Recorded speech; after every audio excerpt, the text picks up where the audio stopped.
Ebiseera by'eggandaalo abantu bawummuza ebirowoozo mu bintu eby'enjawulo b'abakristaayo eggandaalo balimaliddeko mu bivule eby'ennyimba ez'amazaalibwa n'ezo ezitendereza Katonda.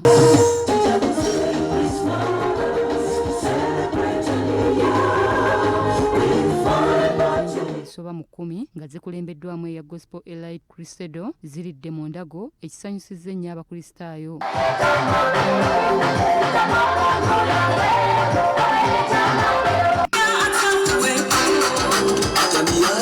Olw'okubanga ekigendererwa ekikulu kya kugatta famire wakati wa maama, taata n'omwana era ne mu kuyimba kwaya z'abaana abato tezirutumiddwa mwana.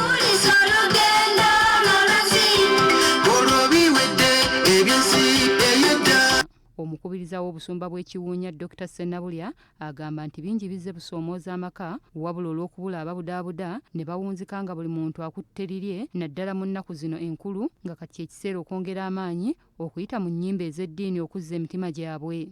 Tulabye ng'omwaka guno n'emyaka emirala wabaddewo okusoomoozebwa mu families nga families nyingi teziriimu mwoyo nga tezikulemberwa Katonda. Mulimu obutambabanguko bungi, abasajja bakubagana n'abakazi nga tebalina we bayinza kutabaganira. N'olunaku olwaleero tulabye families nga zijja nga zitabagana, abantu nga basanyukira wamu, era nzikiriza nti buli ava wano mu kibitu ky'omwaka agenda kuddayo mirembe. Bangi babadde bamalako omwaka nga tebafuna wantu we bakuŋŋaanira kuwulira nnyimba zebamalako nnaku, nnyimba ezibaza wamu zibaza eri Katonda wamu. Ebivulu ebisinga ne bamaliza nga bagenze mu bivulu ate ne bavaayo nga batyeko okukola. Baatuuse eri nga abayimbi tebambadde bulungi, baatuuse eri nga ennyimba ze bayimba obaolyawo tezirimu nnyo byakuyiga biyinza kuyamba famire zaffe kugenda mu maaso. Jacqueline Nantale, BBS Terefayina.